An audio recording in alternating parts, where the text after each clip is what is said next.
It's week 10, baby. Jesse Rubinoff alongside Andy McNamara, Donovan Bennett. Welcome to Sportsnet Fantasy Playbook Live. And I got to be honest, we were so hyped to go for this week that we already started the conversation in the production meeting just a little bit, just a couple seconds before we came on. There is so much going on in the NFL these days. We don't know who's good. We don't know who's bad. There's upsets every week. If you're still in Survivor, you're an absolute legend because it's been impossible to figure Survivors out. Then, Andy, we discussed it last week. We have the OBJ circus. He's finally gone from Cleveland. So that's where I want to begin today because there was breaking news yesterday that Robert Woods got hurt on Friday. They thought everything was fine. He did his media session afterwards.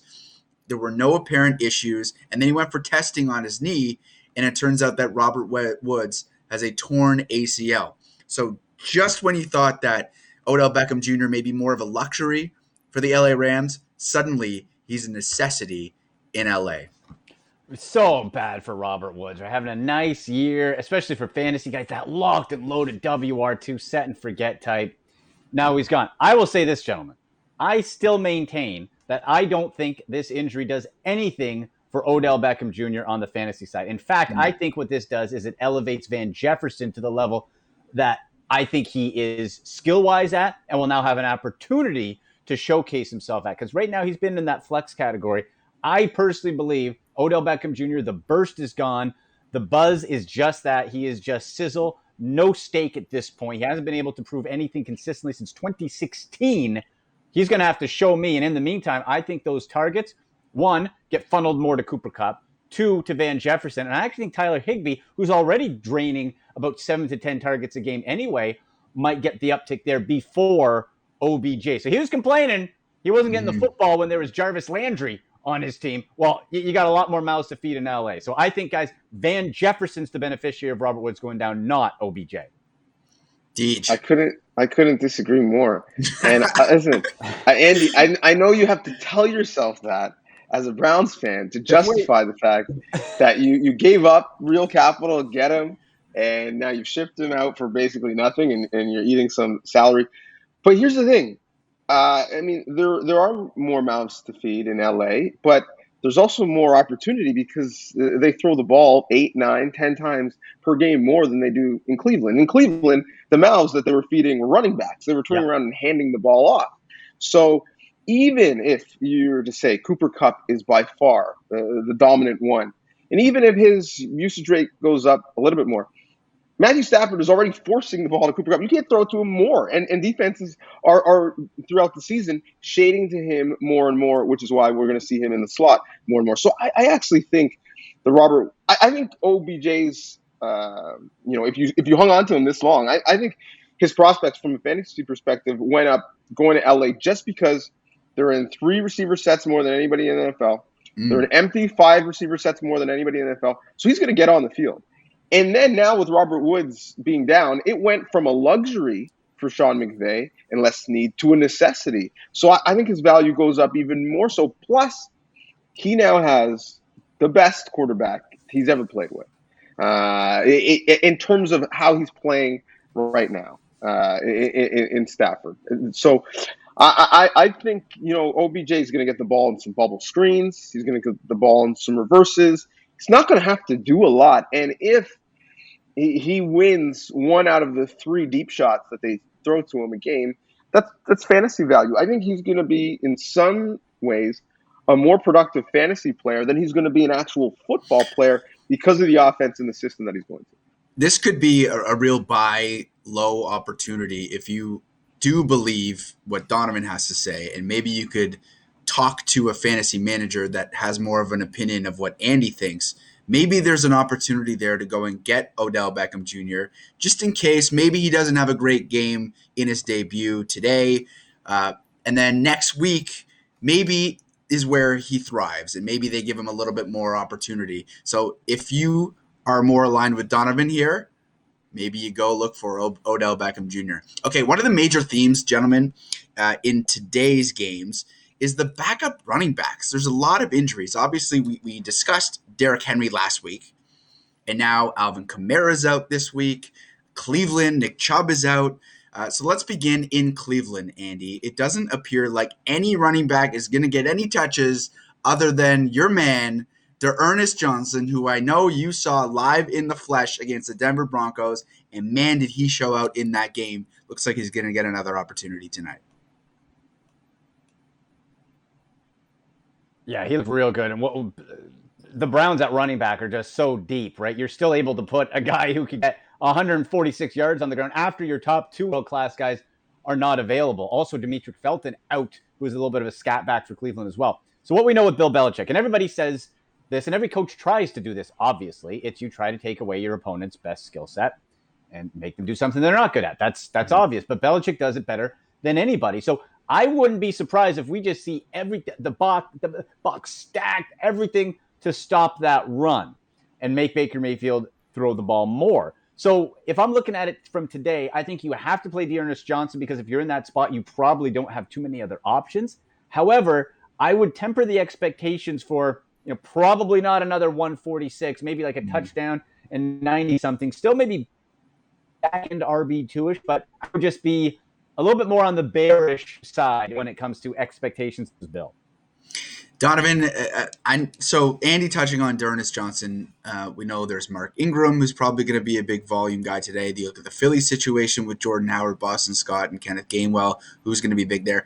Is there a sort of backup running back that's going to get an opportunity today? And you can't say D'Ernest Johnson if that's your pick, but is there a backup running back today that you like the opportunity that presents itself on Sunday? I mean, listen, if you held on to Johnson, you're playing him this week, even though I agree with Andy that, those safeties are going to get nosy and get into the box and stop the run. Again, one of the real cause and effect of losing OBJ is even though if he's not producing, those safeties are staying high because of the threat of him. I think it's Ingram, to be quite honest. Is familiar with the offense. This is a team that's going to have to run the football on early downs to make second and manageable, third and short a real reality because they don't have a quarterback who's going to be spinning it all over the yard. So Sean Payton is silly putty in the sense that he is pretty malleable to the players that he has, to the situation, and to the defense. And so Ingram is a guy who when rested, and he hasn't had a lot of carries on his body, has been productive. I think he's going to get the bulk of the work in New Orleans. And so I think there's a reason why they went and got him. And this is why. So I think he would be the backup that I would feel the most comfortable playing with no Kamara in the lineup. Just such an opportunity for Mark Ingram when you think of where he started the year with the Houston Texans, and they were a disaster. They still are a disaster. And now Mark Ingram goes to the Saints. Obviously, when Kamara is healthy, the touches aren't necessarily as plentiful as they will be today. So a little bit of breaking news here with the Arizona Cardinals. Kyler Murray and DeAndre Hopkins will test out their injuries pre-game, but the Cardinals do not sound optimistic on either. Cardinals are taking a big picture approach, considering they are one of the best teams in the NFC at the moment. Rondale Moore will play today. So what do you do if you are a manager of Kyler Murray, DeAndre Hopkins in this spot? Like Colt McCoy isn't someone who can step in and replicate exactly what Kyler Murray can do. Even though Colt McCoy played well last week, it's not going to be the same. So you're going to have to temper the expectations for the entire Arizona Cardinals offense across the board, maybe, Andy, with the exception of James Conner, who's been getting a ton of looks in the red zone, been cashing in, and now suddenly looks like an RB1?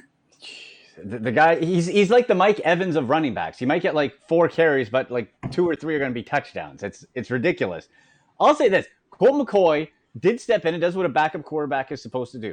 Be conservative, be safe, not lose the game for you. So I think the best play with those injuries that you mentioned, very likely not to happen. And even if they do, like DeAndre Hopkins, we saw 2 weeks ago, he suited up, played like 2 plays, and then left. We don't want that. Christian Kirk's the play to me. He popped last week, high teens in PPR fantasy points. He's what matches their quarterback perfectly with Colt McCoy. Colt McCoy wants to get the ball out of his hand and dink and dunk it quickly. Christian Kirk is that guy. I'll also say this, guys, okay? I think we can start a hashtag for this week. Hashtag Eno, let's go. Eno Benjamin, 0% ownership going into the weekend. Eno Benjamin is going to be a flex play today. I can feel it in my bones and my being that James Conner is going to be the story, but Eno Benjamin went for a touchdown last week, and Eno Benjamin, keep saying it with me, Eno Benjamin is going to be a player this week. I think that is a desperation flex play that you can get in, a nice DraftKings cheapo slot in as well. Eno, let's go. Who's with me, guys? Come on. I will say, Andy, last week there were really two guys that you got super excited about. One was Hunter Renfrow, and the other was Christian Kirk, and they both ended up having good days. So if it has the Andy stamp of approval, maybe Eno Benjamin with 0% roster ownership in Yahoo, maybe DJ, that's the way to go. Is Eno Benjamin who you're looking at to benefit here in this Arizona Cardinals offense? Are you looking at maybe a Rondale Moore, or are you in agreement with Andy on Christian Kirk? Come on, Deej. Listen, my running back situation is not that far gone that I have to play Eno just yet. That's fair. But listen, I like Kirk. The fact that Moore is going to be up is super intriguing. But listen, I think it's Connor. That's the person who's certainly, if you're looking at who is going to get double-digit points on this offense, he's the person. If you are on a league, that has a flex, and he's on your team, there's no reason that either in your flex or, to your point, Jesse, in your RB1 or certainly 2 spot, he should be up. And I would even say that despite Edmonds being hurt, like if you look at the way James Conner has been trending, and quite frankly, if you look at the way Chase Edmonds has been trending, he's been the guy in that backfield as Edmonds has been in and out of the lineup. And when he has played, it's been difficult for him to have the same level of explosion that we saw earlier in the year. So, yeah, James Conner has found the fountain of youth, evidently. Yeah, it's pretty crazy that you remember what James Conner was able to accomplish in those couple of years with Pittsburgh. And it's like people sort of forgot because he was going into a situation where he was going to be sharing opportunity and sharing touches with Chase Edmonds. But all of a sudden here, you've seen what he's capable of. He's a physical runner, gets down the field north-south, and he's able to punch it in when he get close to the red zone. And another thing that I think has helped Arizona is that usually in the past, what would happen is Kyler would be scrambling and he'd walk in for a lot of those touchdowns, but you'd open him up to danger. And now in the red zone, the Cardinals have the ability to give it to a big physical back like James Conner, and that's really preserving the health of Kyler Murray, although he's not playing today. But it has, I think, preserved the health over the course of the year and will do so moving forward. Okay, I want to stress that, obviously, the three of us are here to answer your questions. So continue to bring those questions to us, and we will answer them. Why don't we get to a couple right now? Let's begin with Mitch. And Andy, I'm going to start with you because you are the Cleveland Browns supporter. Mitch wants to know, are you actively playing Peoples-Jones? Is he the person that steps into OBJ's role? The targets weren't necessarily there last week, but he still was able to put up some numbers. Are you actively playing Peoples-Jones? I am. I would put him in the flex category right now against this New England defense. And remember, without OBJ in the lineup, and we saw it instantly happen, the chemistry that Baker Mayfield is able to provide and scatter throughout his receiving options. 8 different receivers caught a football. That's not great news if you're a fantasy owner, good for real life, but there's not that target hog per se. There's not that guy who's going to get a ton of targets. The difference being Donovan Peoples-Jones is the tallest and most physical receiver on that team. He's 6'2", around 200 pounds, and he's the quickest deep threat with some size. So if we see what we expect Belichick to do, crowd the line of scrimmage, force Baker Mayfield to throw the ball and stretch the field, Donovan Peoples-Jones is going to be the guy that he's looking at along with the 3 tight ends. But Peoples-Jones, I think today, is a flex play. However, moving forward, the rest of the year, I think he's going to be more valuable and could move into that WR2 category. Donovan to Donovan. Donovan is playing Donovan. So that lets you know. There you go. That lets you know my level of confidence. I would say I feel more confident about him in a standard scoring league than I would in a PPR league for some of the very reasons that Andy mentioned that I don't know, outside of maybe Jarvis Landry, if anyone is going to get the amount of targets that translates to some PPR success. But you've got Peoples-Jones in the lineup for shot plays. You could look down at your phone midway through the third quarter, and he's got you like 1.6 points. Go do some laundry, come back. He's got you 7 or 10 or 13. He can make some explosive plays, and so I've got him in my lineup, hoping for good things. Amazing. Okay, I want to shift to tight end conversation, which is usually like, oh, tight ends, but nowadays there are some young tight ends that are really making moves here, trying to get into the upper echelon of every week tight end ones. And one of those guys that has really thrived, basically taken advantage of opportunity due to injury, is Pat Freiermuth with the Pittsburgh Steelers. And Josh wants to know, should he start Big Pat or Dan Arnold? It is a half PPR. Now, these two guys, I think, are if you look at the rankings, pretty closely linked. But Donovan, I'm going to begin with you. Are you going with the Steelers tight end, or are you going with the Jags tight end? The Steelers tight end, one out of necessity. When you look at the injuries at the skill positions for Pittsburgh and the way things are trending, Freiermuth has moved up in the read progression in Pittsburgh. But to your point about tight ends, more and more, because I view tight ends as after the first 3, 4, it's pretty much a wasteland. Like pick them, there's not really a big difference. But this year, and I don't know if you guys have found the same, more and more when I'm looking at adding someone off of the waiver wire because I got some people in IR, or throwing someone into a flex when I'm down options, more and more often I'm like, man, this tight end is a better option than some of the low level receivers or backup running backs. And so we had National Tight Ends Day not that long ago. I should apologize to the Swiss Army knife of football players, the tight end. Like they have been putting in some work this year. The two guys you mentioned, included, but I like Farmers. I think Arnold has been, a little disappointing given what I thought he'd be for that offense when coming over. But I'd pick Farmers. Andy, I think that's a really good point that Donovan makes. If you look at the top 15 tight ends, I mean, these are all dudes that could have a pretty decent day. Like you're looking at names like Dalton Schultz, Dallas Goedert, Dan Arnold and Freiermuth, Tyler Higbee, Zach Ertz, Mike Gesicki didn't have a good week last week, but like there are guys there that from time to time, like you can feel pretty confident putting those guys into your lineup. And in past years, I'm not sure that we could go down the list to 15 tight ends that you feel comfortable putting in your lineup. Yeah, I think it's a great point that Donovan brings up. And I was noticing the same trends myself where you're looking. It's like, well, I could get the 4th wide receiver on this team, or I could get this guy. And the likelihood is I'm going to get low double-digit fantasy points. That's kind of the expectation for these not superstar tight ends. If you can hit double digits in any way, shape, or form, you're feeling okay.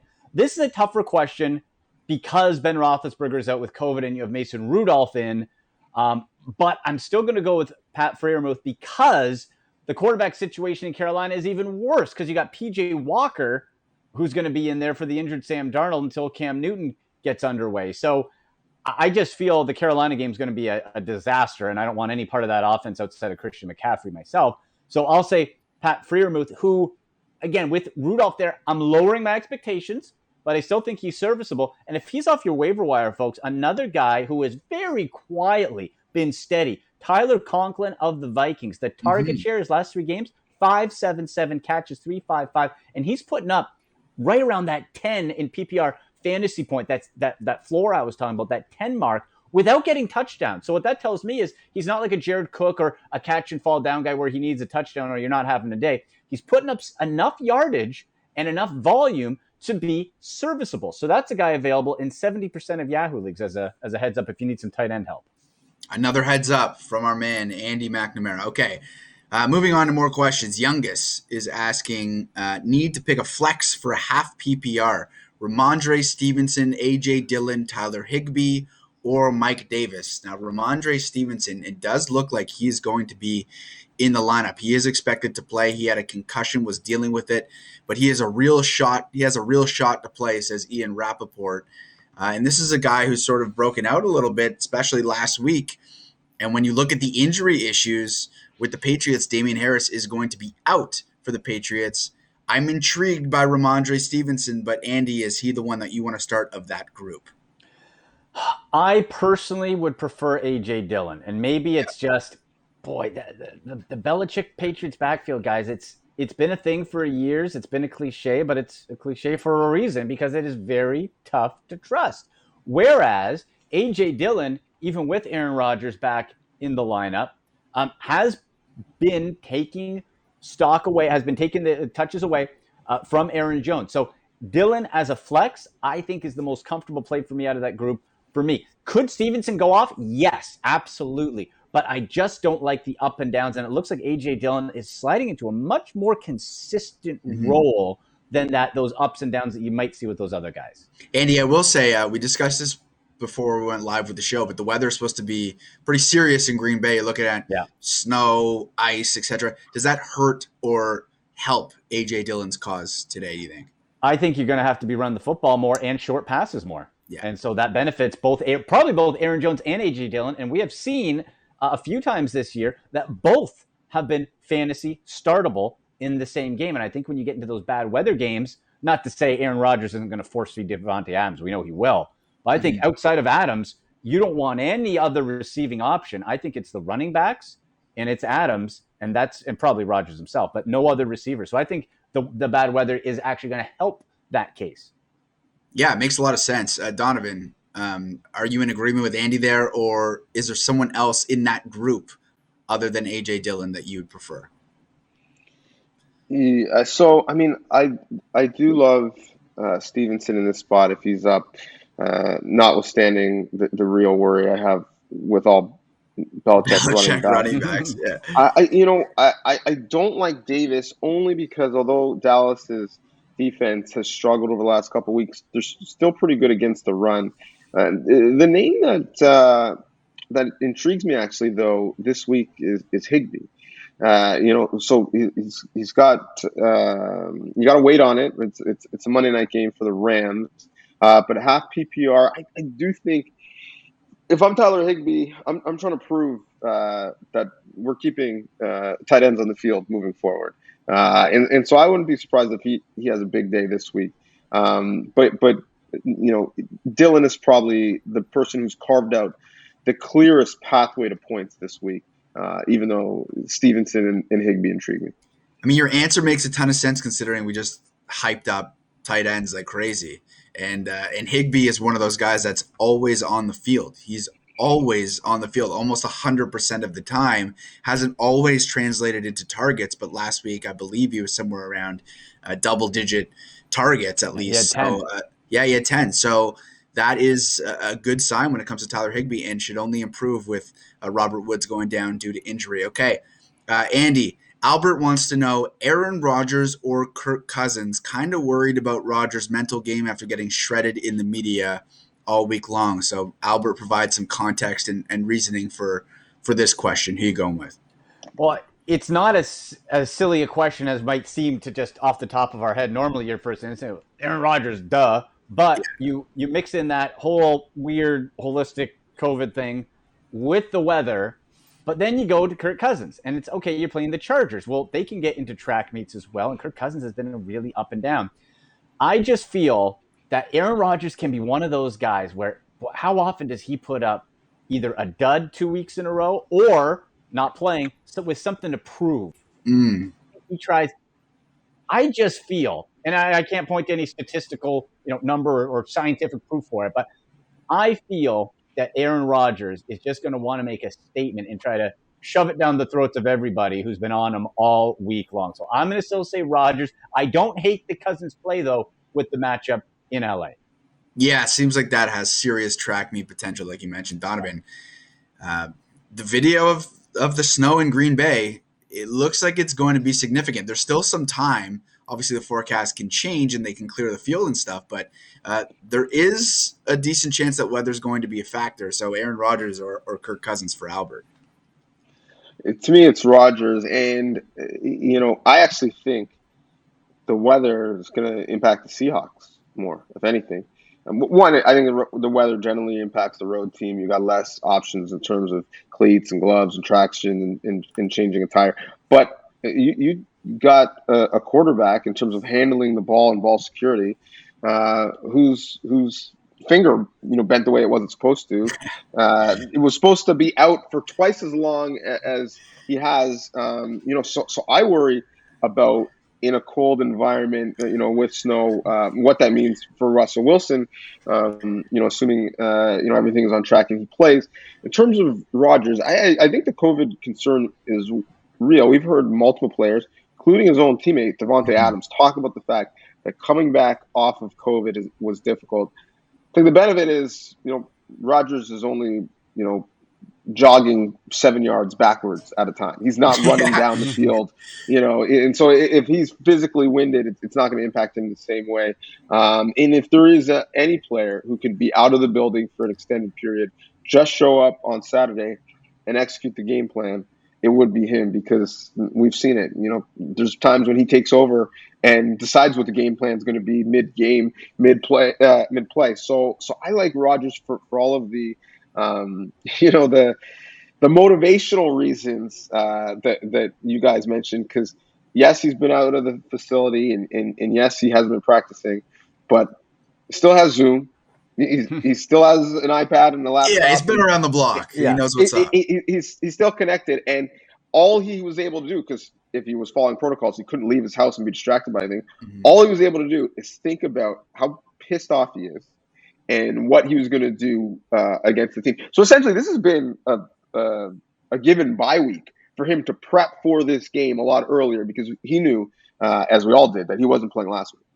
That's a very good point about Rodgers and maybe having some time at home to kick his feet up and read the game plan against the Seattle Seahawks. And on the other side, though, Russ has had some time. If he knew that he was coming back to play Green Bay, maybe he's had a little extra time to get prepped to play against the Packers. And we did see, I have to say, the cameras were on Russ, and before every Seahawks game, he'd be out there ghosting the 2-minute drill. He knew the cameras were on him, but it's gonna be fun to see Russell Wilson back playing with teammates and actually playing against real opponents with a real football, and not just playing with invisible opponents and footballs and the like. Okay, Maddie has a question about receiving question on DraftKings. Michael Pittman or DJ Moore? They're the same price, and I know which way I'm leaning because of who's throwing the ball to DJ Moore. And no disrespect to PJ Walker, because you got to actually put some respect on the former XFL superstar's name. Yeah, right. He was great in the XFL, and he's had his moments in the NFL filling in. This year hasn't been one of them. So I would personally lean Michael Pittman. What about you, Andy? I would say Pittman, regardless of who the quarterback is in this case, the way the season's gone. DJ Moore, heck of a talent. We know that. But between Sam Darnold and Walker and all this, it's just not his fault, but that's where it is. Pittman is starting to evolve into the WR1, the alpha that we were hoping for. I don't think he's quite there yet, but he is at the highest end of WR2s. While DJ Moore, I have him on one of my teams. Personally, guys, I've had him benched for about 3 weeks. I don't trust him. I can't play him. I think you can trust Pittman. The guys on that Colts team, the offense runs through Pittman and it runs through Jonathan Taylor, and that's about it. It's a shame. It's a shame that DJ Moore is just sitting there. They can have anyone. Maybe with the emergence of Cam Newton coming back, maybe that's going to help DJ Moore's cause, because having him on the bench must be painful. Andy, what do you think, Donovan? You in agreement, Michael Pittman or DJ Moore? Clearly Pittman. I think he is at that wide receiver one in category in most leagues, depending if you're playing in a 10, 12 or more league. I think he's there. And listen, you talk about trusting quarterbacks. I don't trust Carson Wentz to do a lot of things. I do trust him to get Michael Pittman the football, because they have a connection, no question. And you look at the team that they're playing. I think they're going to be able to put up lots of points against the Jags this week. So I like Pittman to have a big day. I mentioned Cam Newton. He is expected to be active today. He's not going to be under center the majority of the day, but he could be included, it says, in a package of plays. So they're going to get the ball rolling there with Cam Newton, no pun intended. Okay, moving on with a couple questions here. Blake is asking, is Keenan Allen's injury any concern, or should he pivot and go play Scary Terry in Keenan Allen's spot? Now, Keenan Allen dealing with a bit of a knee injury, but according to Rappaport this morning, Keenan Allen is expected to play in Week 10. And I think he's been coming out, showing out a little bit here because defenses are beginning to key on Mike Williams' deep play threat ability, and the person that is benefiting has been Keenan Allen. So are you sticking with Keenan Allen? You pivoting to McLaurin there? Let's begin with you, Donovan.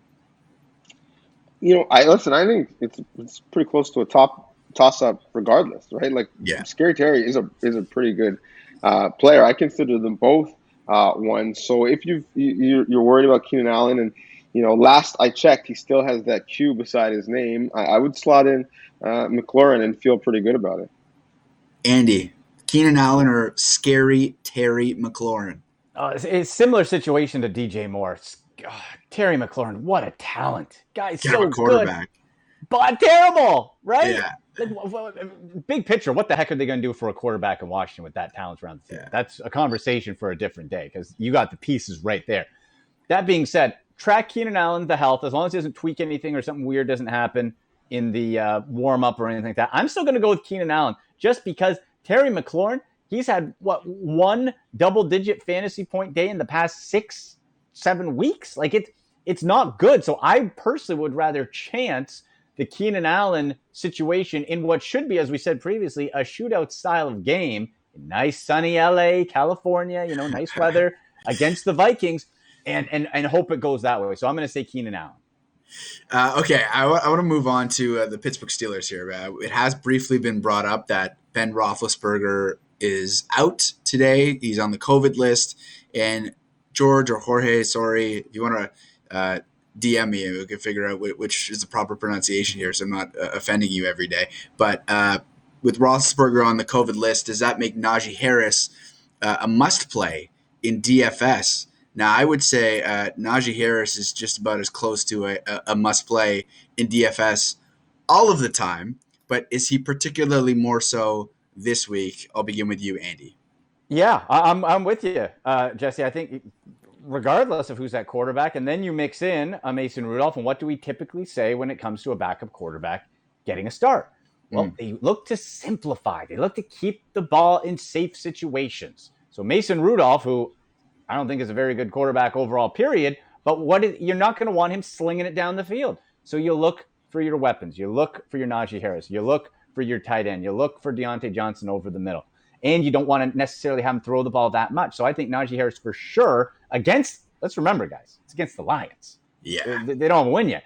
I think Najee Harris for sure. And to show I'm not totally biased against the Steelers with my Browns gear, kudos to Ben Roethlisberger for apparently self-reporting symptoms and keeping an outbreak away from the Pittsburgh Steelers. Yeah, so kudos to him.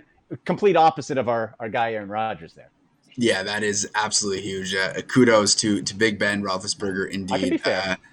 Yeah, Donovan. Najee Harris. I mean, I'm thinking ahead. Every time I see a Najee Harris stat or I watch him play, I'm thinking ahead to the 2022 fantasy drafts. I'm like, this dude is going probably top 5 next year just because of the amount of touches he has, the talent, the situation. I mean, who knows who's going to be the quarterback for the Steelers next year? But, I mean, Najee Harris is the real deal, right? He is. He's why, in dynasty leagues, you try and scoop up rookie running backs. Yeah. Because that change in perception from year 1 and year 2 could be massive. And if not, then you just throw them back in the pool. I think, Harris is a guy, certainly in traditional fantasy, you're starting every week. In daily fantasy, you're taking a look. I actually think that Roethlisberger's injury and the fact that they've got a backup quarterback who, you theoretically is checking it down more, yards per attempt is going down more, means more left for the running back. Listen, Ben Roethlisberger was not pushing the ball downfield. He was checking it down as well. And so much of Najee's, value is as a receiver. and not just as a traditional running back. And so the fact that whoever's going to be throwing him the ball is less talented, a bit, I suppose, arguably, because Ben hasn't been great, it is a slight cause for concern. But I think you should feel good, to both of your points with Harris, no matter who's back there. He's someone who, week in, week out is a safe play to give you, couple catches, 70 to 100 yards on the ground and a score or two.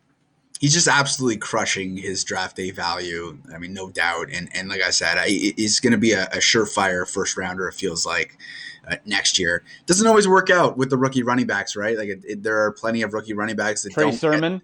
Trey Sermon, a great point by Andy. It doesn't always happen this way. But I think when you have the combination of the talent and the situation, you're set up for success. And that's certainly where Najee Harris finds himself at the moment. Okay, moving on. Brandon has a question. AJ Green, Tim Patrick, JD McKissick, Brandon Bolden. Now he says he was leaning towards AJ Green, but a bit worried because Kyler is probably not going to play. So it's AJ Green, Tim Patrick, JD McKissick, Brandon Bolden. Andy, let's start with you. I'm going to go McKissick. The AJ Green coming back from the COVID list and all that, and with it being Colt McCoy, and just the fact he hasn't been super reliable in any case. He's had his moments, but hasn't been super reliable in any case. Brandon Bolden, again, could he? Yes, but I go back to that conversation with the Patriots backfields. Weird stuff can happen. We see it all the time. Weird Always. Stuff can happen. It's so frustrating. So I'm going to say J.D. McKissick because you're going to be looking at a guy who, now he's been a little bit more, roller coastery as well, but the target share is there. Antonio Gibson, even though he's not listed on the injury report, it's been said that shin fracture is not going to be 100% for the whole year. So I think where you look at a quarterback with Heineke, who has clearly come smashing back down to earth, J.D. McKissick is going to be a frequent target of his. So I'll say him. Donovan, same deal. Is it J.D. McKissick? I like Tim Patrick. Listen, and it's because I am, somewhat optimistic about Teddy Two Gloves. I mean, Teddy Two Gloves has been Teddy Two touchdowns. And so if one of those ends up in the hands of Tim Patrick, you're feeling good. And there's a chance that it might be more than 2 touchdowns because guess what? The Philadelphia Eagles secondary might be the single worst position group in the National Football League. So I love Tim Patrick this week, and he would be my choice out of that group. Yes. The Teddy Bridgewater, the leash was incredibly short for about maybe 2 weeks there. And then last week, he does what Teddy Bridgewater does best when he's at his best, take care of the ball, manage the game. And people tend to use this like game manager as if it's like an offensive term, but game managers are often used when the team is winning games. Mm-hmm. And then the quarterback's not the one that gets the credit, but the team ends up winning the game. So I don't personally look at game manager as something that is a negative. It usually means you're not turning the ball over. You're making the right decisions. So labeling Teddy Bridgewater as a game manager, just fine by me as long as the Denver Broncos continue to win games. SP says, morning, gents. Full PPR need 2 running backs between Javonte Williams, Darrell Williams, and Antonio Gibson. I have a beef here, Andy. And my beef is with the Denver Broncos here, just as I was hyping up Teddy Bridgewater. Yeah. It's nothing personal with Melvin Gordon, and he's still a good running back. But Javonte Williams, my dude is special, man. I know. He is special. Yards after contact, speed. Guy's a beast. He is going to be a beast. Give him the ball more. Why aren't they giving him the ball more? I feel you, man. I feel you. I think the game plan must be this. Run Melvin Gordon into the ground. All the tread off the tires with the expectation that Williams will not, or that Gordon will not be in Denver next year. I would have to think at some point you'd want to turn the workload more over to him and start that transition now. I guess the Broncos aren't quite there yet. Doesn't make sense to me. Maybe for fantasy side, it sucks. For real world side, maybe it makes sense because you're able to keep both guys fresher. But for that reason, with this question, I have to pick Williams as the one to sit. He's super talented, though. I'm with you. It's frustrating. Yeah, You know, I I mean, Daryl see. Williams has been. I, Go ahead. Go I ahead. like I like Javante. Melvin Gordon's quietly had a very nice year, but I would say hold on, Javante owners, get comfortable, don't get too upset because I think the comp here, and we're looking at fantasy, we're looking at the explosive plays and saying, man, this is obvious. But when you're a coach, you're thinking of are you assignment correct? Are Mm, you making sure that the pass protection is sound, and thus you want to keep that veteran running back on the field, and thus they end up stealing some carries from the young back that you brought into the fold. The comp I would use is the Rams a year ago with they had three backs with Henderson Jr., with Brown, and obviously with Cam Akers, and everyone was like, get Cam Akers on the field. He's so explosive. But Sean McVay relented. Then when it was money time towards the end of the year in the playoffs, what happened? Cam Akers became the that's right. feature running back. And I would be listen, I don't know if the Broncos are going to make the playoffs. I have no idea what's happening in the NFC West. But the longer we go into the season, once we get down the stretch, and you really need to dial up, some big plays, and theoretically, if the Broncos are in the hunt, I think you're going to see Williams. But guess what? If the Broncos aren't in the hunt, you know who you're going to see? Williams, because he is their future. So That's I think right. if you're a Williams fantasy owner, just sit tight. It's coming. You're just going to have to wait on it, and he's going to have to prove he can do those other things. And the dessert is you get to run the football. It's so funny because everyone always throws around the term league winner, league winner, league winner. You might actually be looking at someone who could potentially be a league winner here if any of those scenarios that Donovan just outlined come true. Okay, moving on with a couple more questions here. Actually, SP has a follow up. Why don't we answer the follow up for SP, loyal viewer? Carson Wentz or Russell Wilson in his comeback here? We did discuss the potential weather in Green Bay. So Donovan, look, there's nothing wrong with Carson Wentz as a fantasy quarterback. It's like, don't throw pick sixes from your 1 yard line, right? Yeah, That's the big don't. issue. Don't. I mean, they in fantasy they count all the same. In actual real Yeah, football, it hurts a little bit more when you do that. When you throw picks either going in to the end zone or going out of your own end zone, which he seems to do all the time. I'm going to pick Carson Wentz for this reason. This guy is committed. Forget about his team, to his fantasy owners. He said he is playing this week, even if it means he's going to miss the birth of his second child. right. His Attaboy, second Carson. child. So he is committed to the process. We saw Russell doing his fake on air pregame routine. That's nice, and he's coming back early due to injury. I'm worried about the snowstorm that he may have to play in. But Carson Wentz is putting his relationship on the line to be there on Sunday. So not forget about us fantasy owners. His wife is like, you better play well. You missed the birth of our second child. And if you said early in the week you were willing to miss the birth of our second child to play, so he better be spitting it this week, or else I forget don't. about fantasy Yeah, owners being upset. Mama Wentz is gonna be upset. I don't understand. I don't understand him say that because look, like especially this week, you're going up against the Jags, and like realistically, all you need to do is have a quarterback just hand the ball off to Jonathan Taylor anyway. Like they don't even need you this week, bro. Like go witness the birth of your kid. I don't understand it, Andy. Just give the ball to Jonathan Taylor. No. Carson Wentz loves you and I and all of us more than his own children. Remember that, people. Remember that next time you want to bench Carson Wentz. Remember what he's doing for you. Remember that. You're right. I think you could absolutely have a serviceable game and beat the Jags, who somehow kept the Buffalo Bills to 6 points last week. That was I still can't comprehend that. But out of this matchup, I think it is certainly Carson Wentz. Look what the guy's done.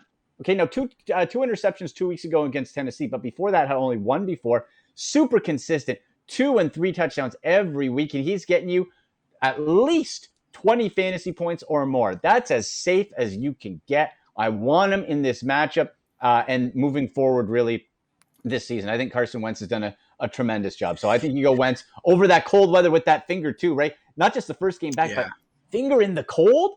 Like, Yes. With healthy hands, it's tough to grip anything in the cold. What are you going to do then? Yeah, I'm just curious. Like, what's his pregame routine going to be like? Like, if the cameras are going to be on, like, is he still going to be doing his normal ghosting pregame routine? And yeah, you said it, Andy. Carson Wentz, like, he wasn't getting respect in drafts, to begin the fantasy year. Like he was going in the bottom tier of quarterbacks, and that hasn't panned out. He has been much better than where he was drafted, and he had a couple really good years in Philadelphia. So it's not like he didn't have the pedigree where to the point where we shouldn't have expected something like this from Carson Wentz. So it's nice to see him playing well. I don't know about his questionable parenting decisions, but that's for a conversation for another day. But their offense is trending. Last 4 weeks, Colts offense, 31, 31, 18 against the Niners defense, and then 31. So they're putting up points. We remember in the clouds our judgment and the way they started. They lost the first 3 this season, but they've been a much better football team since. Yeah, I mean they have good skill position players too. Like they have a good defense. Like Colts are a very good football team. Yeah, but they don't, for whatever reason, get a lot of the respect. And I think really a lot of that has to do with Carson Wentz, and people see some of the mistakes that he makes. They see the interceptions that he throws, the fumbles that he has, and he gets a lot of hate for it. When in reality, yes, he had that brutal interception, Donovan, that we talked about, the 1 yard line, but he actually hasn't been turning the ball over that much this year at all. And that's just sort of a bugaboo that's been following him around his entire career, even though it doesn't really hold up anymore. Trent says, morning, guys, half PPR, need to bench one. Terry McLaurin, DeAndre Swift, Deebo Samuel, or Eli Mitchell. That is a deep team, Andy. So you're going, one of them has to be benched. It's half PPR, McLaurin, Swift, Deebo, and Eli Mitchell. And I would encourage all the viewers to send in your questions because we're getting close to the rapid fire question period where I'll just start spitting them out and these two geniuses will answer. So Andy, let's go with you first. Bench one. Can I just jump in about it? I don't think that's even close. First of all, you're never benching Deebo. So let's just take his name out of the equation. WR1. Yes. DeAndre Swift is the best running back on his team, it's the best receiver on his team. Yeah, so you're not benching him. So I guess the real question is Eli or Terry. And I would always take the running back over the wide receiver unless it's a clear WR1. So I don't even think this is a real question. But go ahead, Andy, unless I'm missing something. I think you bench Terry McLaurin based on what we talked about before with the Taylor Heineke situation in Washington. Now, I was keeping an eye on him all week. He did have those rib injuries. That designation has been taken away. So that's obviously a good thing. We have to remember as well, though, George Kittle, the emergence of him, and Brandon Ayuk being used a lot more in that offense the last 2 weeks. He's been put 20 fantasy points up last week in PPR and in the teams the week before. So that offense is finally starting to get a bit healthier, which should keep defenses more honest, which, again, should help the running back. So I think out of that situation, the clear choice is Terry McLaurin in that spot, and you put Eli in. Yeah, Eli Mitchell's another one of those guys where fantasy managers spent the fab, and it was a lot of fab in a lot of cases. Struggled a little bit out of the gate there, but has really turned it on the last little while. And the 49ers historically have been one of those running back teams where you don't really know week to week, but it certainly seems like Eli Mitchell is establishing himself now as the RB1 in San Francisco. Follow-up from Trent. Jalen Hurts or our boy with the finger, Russell Wilson. Jalen Hurts or Russell Wilson. That's a difficult one. Donovan, I'll begin with you. I'm going to say Jalen Hurts. And again, I think he's been a better fantasy player than he's been an actual player. And so Russ has much more talent around him, certainly. But I just don't trust that Russ is going to be that effective with the amount of time that he's missed and the situation that he's going into. So I would say Hurts. Yeah, Andy, it seems like Jalen Hurts, the Eagles, they're in most of these games. They're not always winning them. But a lot of the reason they're in the game is because of what Jalen Hurts can do, and a lot of that is from his dual threat ability, and that translates really well to fantasy football. Now, you can have questions all you want about Jalen Hurts, the real life quarterback, right? But when it comes to fantasy, like Jalen Hurts does it all for the Philadelphia Eagles, and that makes him incredibly valuable for fantasy managers. He has been for the most part of the year, except the last 2 weeks. He's really dipped in that fantasy production. And what we saw the last 2 weeks, inexplicably, Jordan Howard, like the Undertaker, rising back up off the practice squad. That's like out of nowhere, like Sting lowering from this. It's Howard. How? What's it? It's just like, why did Kenneth Gainwell get punked? Really, I don't get it. So with this case, again, from what we've all said with Russell Wilson, finger returning, time off, bad weather. That's not a good recipe. Jalen Hurts, his legs alone and garbage time opportunity always put him in the conversation. I would like to see that come back after a 2-week hiatus. So I'll go with Hurts in this case. But yeah, if we could just, for a moment, just look at what Jordan Howard is. This is going to be a big week because the head coach of Philly said that he wants Jordan Howard remaining a big part, quotations, big part of the offense, even when Miles Sanders comes back. So I don't know what the heck's going on in Philly in that backfield, guys. I don't know. It just feels to me like watching those games, it feels like Jordan Howard brings an element that the Philadelphia Eagles haven't had all season long, and it's power running. It's that north-south running that we were talking about earlier. Gainwell hasn't shown the ability to do that. He's more of a pass catcher out of the backfield. And Boston Scott, he's agile, he's quick, but he's not as big as Jordan Howard, not as powerful of a runner as Jordan Howard. So they're picking up chunks with Howard, and they're giving him maybe sort of that Kyler Murray issue that I was talking about. They're keeping Jalen Hurts safer around the red zone and just giving it to Jordan Howard. So it's been working out for the Philadelphia Eagles. It will be very interesting to keep tabs on that. Okay, I think we should do some rapid fire because we've got a bunch of questions that we want to get through, and there's still 5 minutes to go here. So I'm going to rifle through it, and we'll get your quick opinions here. Jonathan is asking, Melvin Gordon, Alex Collins, or J.D. McKissick for his RB2 half PPR. Melvin Gordon, Alex Collins, or J.D. McKissick. Chris Carson still out of the lineup for Seattle. Andy. Give me Melvin Gordon out of the three. McKissick close second. Donovan. Gordon as well. Gordon as well. Jonathan, you got your answer. Pretty easy. Melvin Gordon. Glenn says, bench one for flex. Marvin Jones, Manuel Sanders. Called him Manny. Almost tripped me up there. Michael Carter is a half PPR. So Marvin Jones, Manny Sanders, or Michael Carter. Bench one. Donovan. Marvin Jones. Marvin Jones. Been tough to figure out what's going on with the Jags receivers, who's going to be productive when. So Marvin Jones. Yeah, it's like they have more trust in Jamal Agnew. Agnew's been converted decent. Defensive player. Yeah, he's been decent as like a gadget guy. But Marvin Jones is supposed to be the one that was soaking up all the targets in Jacksonville. Has not been the case at all. So Marvin Jones, Glenn, is the consensus pick for you to bench today. Sam is asking Cowboys or Saints defense. Cowboys against the Falcons today, and the Saints against the Titans. Saints D is going to be hard to sit. So, Donovan, who you going? Cowboys or Saints? We know where your allegiances lie, though. Yeah, this is tough because the Atlanta Falcons, who the Cowboys are playing, their offense has been trending in the right direction. Matty Ice had thawed out. Now he's freezing back up.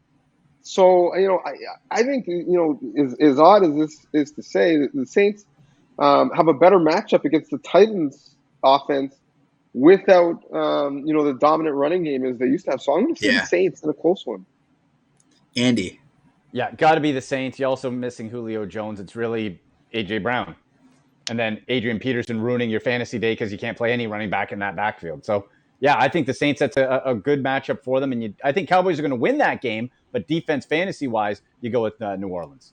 Yeah, I hopped on the Falcons against the spread earlier this week at plus 9.5. And I know that's a bounce-back opportunity for the Cowboys. The Falcons have been quiet here for the last little while and starting to pick up some wins and get back into the playoff conversation. So, Donovan, I know you might not like that all that much, but plus 9.5 is what I got the Falcons.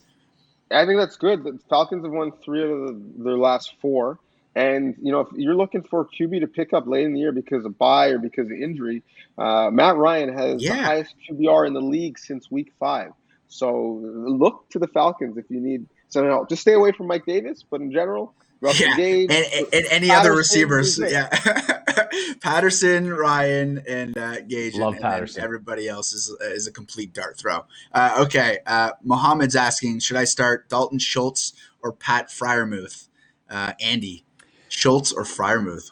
I like both plays. But I'm going to go with Pat Freiermuth with the fact that we talked about earlier in the show where you're going to have to go for those safe options from Mason Rudolph, and that's going to be Najee Harris.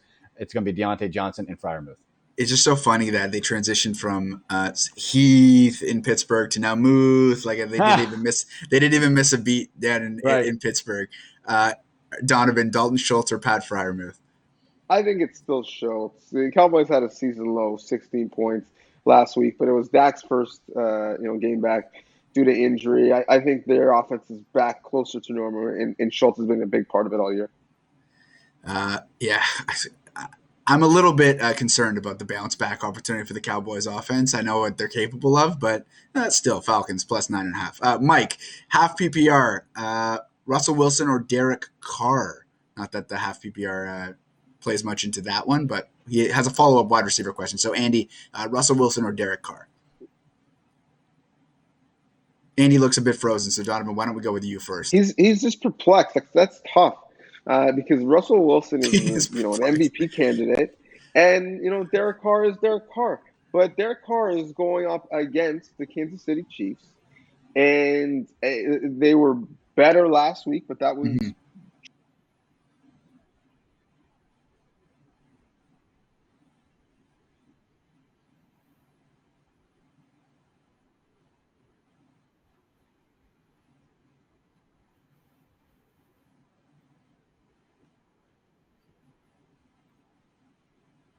Yeah. Derek Carr's been throwing the ball more down the field since John Gruden left town, too. So I'm in agreement there with you. It's just wait and see with Russell Wilson, I think, a little bit. Follow-up question from Mike. Emmanuel Sanders or Van Jefferson? Andy, Emmanuel Sanders or Van Jefferson? You were high off Van Jefferson at the beginning of the show here. Love him. Still riding with him over Emmanuel Sanders. Or Manny. You know what? I'm going to go with Emmanuel Sanders, slight edge over Van. The volume we've seen now, it's been in fluctuation, and then that weird game last week. The Bills are too good to not just dominate. And you're facing the Jets. This seems like a statement game. This is hey, don't worry about that last one. We're going to be just fine. I think you go Emmanuel Sanders, but certainly in a lot of cases, my answer would be Van Jefferson. Donovan, Manny or Van?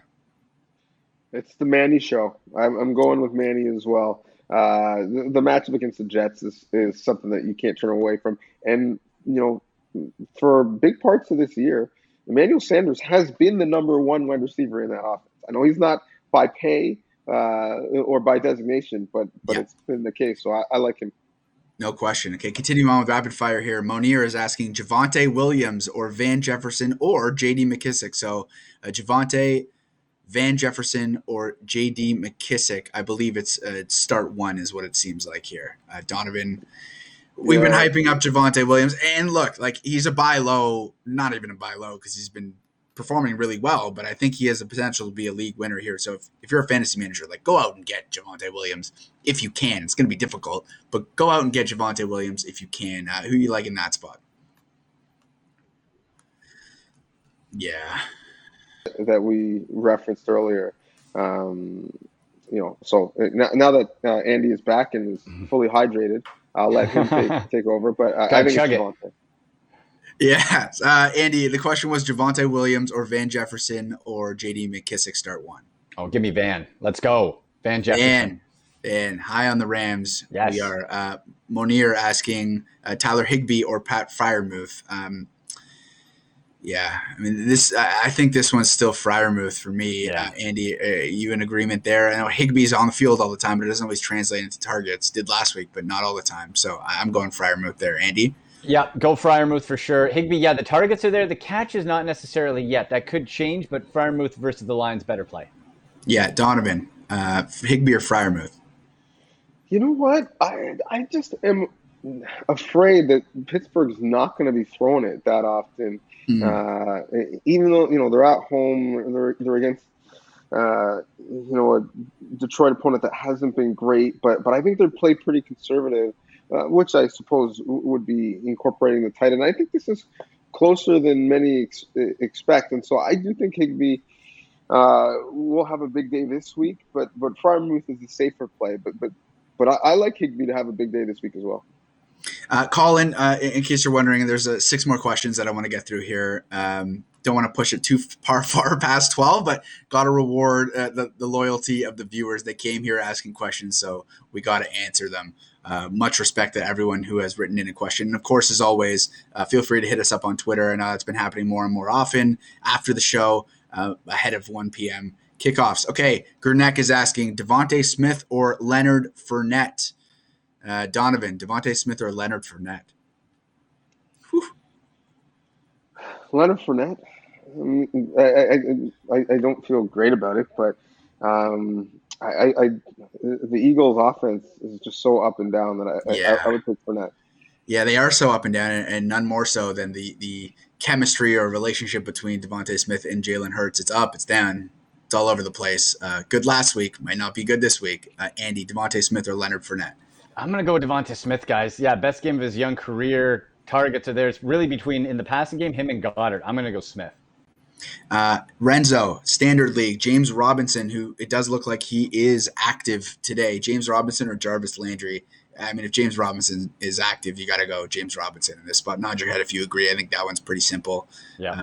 Yes, we're in full agreement there. James Robinson, Rendo. Okay, Caden, Christian Kirk or Corey Davis coming back into the lineup for the Jets.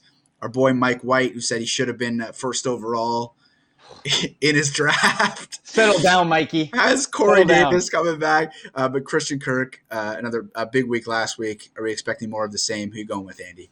Mike White, stop, please. We're going Christian Kirk. We're going Christian Kirk all day, yes. Donovan. Listen, Mike White already has a ball in the Hall of Fame, but he's not going to have another one there from this week's performance. It's Christian Kirk. Landon, Aaron Rodgers or Carson Wentz? Donovan, Aaron Rodgers or Carson Wentz? This week only, he is making sure we're aware. Carson Wentz? I mean, this sounds ridiculous saying it, but there's different factors. There's different factors this week. There's many different factors, but I'm gonna 2 to 4 inches of snow expected. You know, coming off of COVID, but he's still Aaron Rodgers. So Aaron Rodgers. Andy, Aaron Rodgers or Carson Wentz? Aaron Rodgers. I'll err on the side of Rodgers putting up a dud than go against him. You just feel a lot better if Aaron Rodgers is in your lineup, doesn't perform well. It's like, okay, at least I started Aaron Rodgers. Yeah. You can live with it. Jason, TJ Hawkinson or Dalton Schultz, half PPR? Andy, Hawkinson or Schultz? Go Hawkinson. It's Hawkinson and Swift in that Detroit offense. That's it. And a lot of opportunity potentially for garbage points. Yeah, another Cowboys wrinkle. Michael Gallup is active today, so that's another weapon that could potentially take targets away from Dalton Schultz. Unlikely to happen, but there is potential for that. So Donovan, TJ Hawkinson or Dalton Schultz? Hawkinson as well. I think they're going to have to be throwing to stay in that game. They'll be down early. Last question, Alex Collins or Mark Ingram? Whew, I think the answer here lies in the fact that Alex Collins is competing for touches with 3 other Seattle running backs. Mark Ingram's going to get the majority of the volume today for the New Orleans Saints. I would go with Ingram in this spot. Andy, what about you? Ingram, 110%. And also this, guys, Trevor Siemian's average completion is 5.8 yards. That's disgusting. So who's he throwing it to? Right? Ingram's going to run the ball. Ingram's going to catch the ball. That's a no-brainer. Mark Ingram, don't think twice about it. Donovan, Alex Collins or Mark Ingram? When Mark Ingram went to bed last night, he was wearing Alvin Kamara pajamas. Like, he's going to have to do his best Kamara impersonation today, which means a lot of targets in the pass game. It's Ingram. All right, I love it. That's it for us. Look, another amazing hour and a bit of chatting with you guys. It's going to be fun today. Could be the day of the backup running back. We got so many going. You got the Mark Ingrams. You got the DeErnest Johnsons. I know, Andy, you'll be watching DeErnest closely. That's right. As will I. That's a waiver wire pickup for your boy. So thanks again for watching. Everyone sending in the questions. Of course, feel free to reach out to us on Twitter, and we will answer your questions all throughout today, even if it's up until Monday nighter.